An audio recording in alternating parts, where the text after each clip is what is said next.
Can you tell me a little bit about yourself and your farming situation? Okay. I'm born and raised in St. Louis, Missouri. I'm a specialty crop farmer. I started off as a teacher. That's a background, and also a background in management as well. I started with 10,000 square feet. I started because it was a lack of food in my area. Basically, I was a vegan at one point in time. I was looking for some food. I found out I lived in a food desert. So I started doing an experiment. I went to local grocery stores by my neighborhood, and I was like, okay, the ones that did have it, I went there and I was like, wow, I didn't like the choice. So I moved further and further. Like I went to I guess you could say, within the city. I went there. Then I went to like middle class. I went out to the suburbs, and I saw how different it was as you go further out toward the suburbs, and I wanted to make a change, so I did it. My way of becoming a farmer has been untraditional.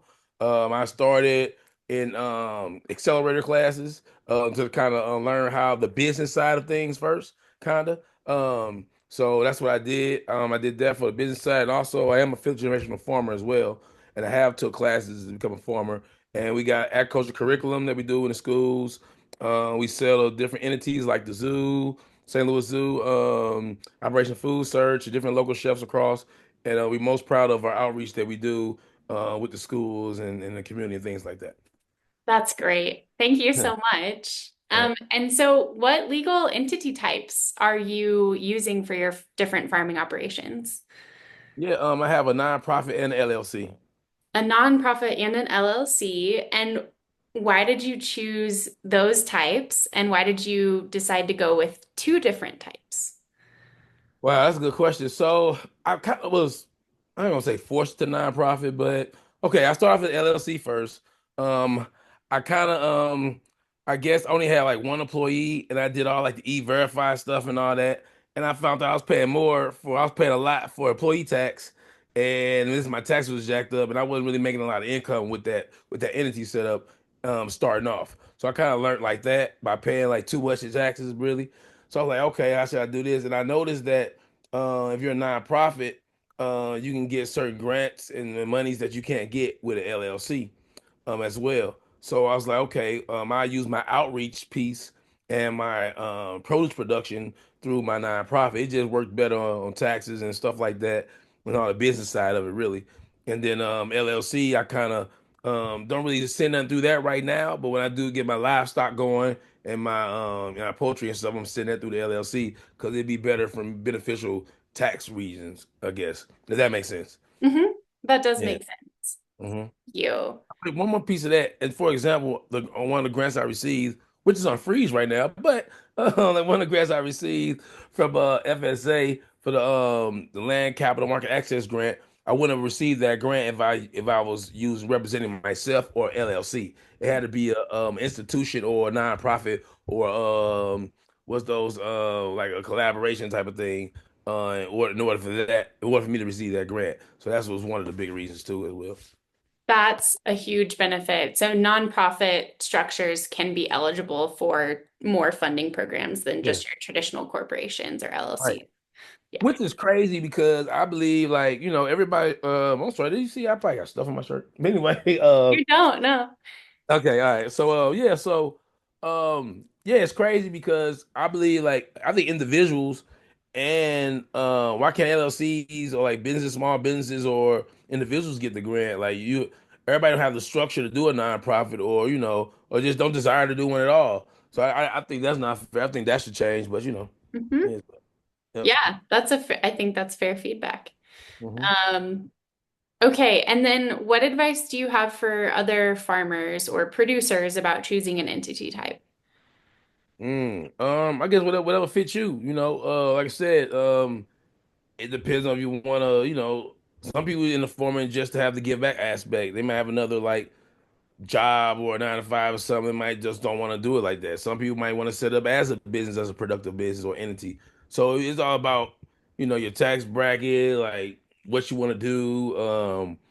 Also, how much income you bringing in too, because you might want to be S corp. I don't know, like but I would definitely talk to a tax person for sure, and see what benefits you the best.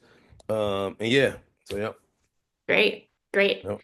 Did your choice of entity type impact your ability to participate in any FSA programs? I know you mentioned grants, but I'm thinking of like loans or disaster relief or other programs like that.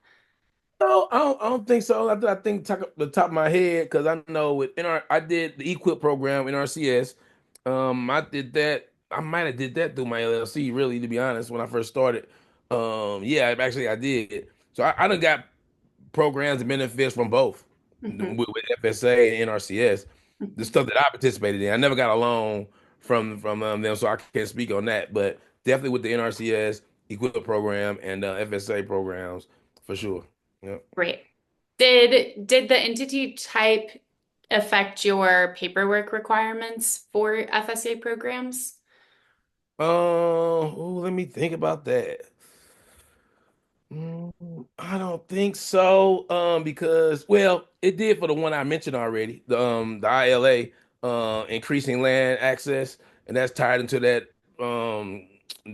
Reduction Act thing that's going on right now. So that's a part of the Land Capital Market Access Grant. So I did have to be a nonprofit or those type of establishments to get that grant. Outside of that, I mean, when I signed up for NRCS, I know I had to do a minority paperwork and underserved farmer type of paperwork. And yeah, basically, that's all I ever did. Great. Thank you Yeah. for sharing that. Last question for you. What resources did you use to establish your legal entities? Mm, um, Resources I actually just use myself. Mm, Uh, but great. I just got experience doing it. I had other business before, so I was familiar with the Secretary of State and the process of all that stuff. I actually teach some of those classes as well. I helped a couple of local farmers get established their nonprofit and their LLCs. So yeah, I just got experience with it. And like I said, I got a master's in management too. So That's stuff like amazing. that. And so when you set them up, you just go to the Secretary of State and fill out the paperwork, or what was that process like? Yeah, so like one time I called like a meeting at the local YMCA. We had like 5 people show up. It's just something I was just doing. And I kind of met them where they was at. Like say if it was a stage, someone started from scratch.